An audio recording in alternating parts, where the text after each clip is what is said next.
અત્યારે આપણે પહોંચી ગયા છીએ નવઘણ કૂવા પાસે ને આ કૂવો છે ઘણો ઊંડો, તો ચાલો જઈશું અંદર ને તમને બતાવું અંદરથી કૂવાનો નજારો।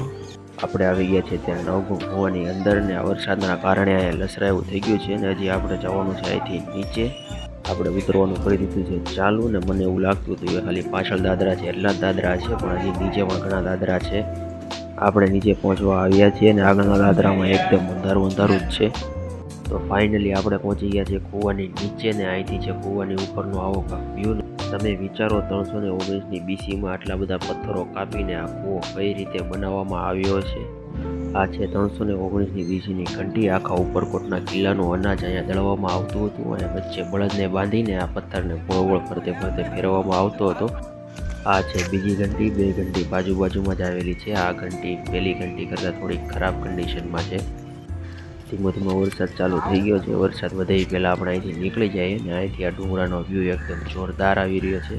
અચાનક વરસાદ વધી ગયો હતો એટલે આપણે આવી ગયા હતા ટાવરમાંથી ને ટાવરમાંથી તમે આ તળાવનો વ્યૂ જુઓ એકદમ જોરદાર આવે છે। ત્યાં વરસાદના લીધે વાતાવરણ એટલું ધુમ્મસવાળું થઈ ગયું છે કે સામેના ડુંગરા પણ સરખા દેખાતા નથી। વરસાદ રહી ગયો હતો ને આપણે હવે નીકળી ગયા છીએ આપણે તો સામે ટાવરની ઉપર। તો હવે આપણે અહીંથી નીકળીએ। આ પાણી 1 થી 1.5 કિલોમીટર દૂર જૂનાગઢ ડેમમાંથી અહીંયા પહોંચાડવામાં આવે છે પાઇપલાઇન દ્વારા, જેનાથી આ તળાવનું પાણી કોઈ દિવસ સુકાતું નથી અને આ તળાવ ભર્યું જ રહે છે। આ વસ્તુ તમને જોયામાં મોટી તોપ જેવી લાગતી છે, પણ હકીકતમાં તે તોપ નથી। આ છે 319ની BCનું એન્જિનિયરિંગ વર્ક।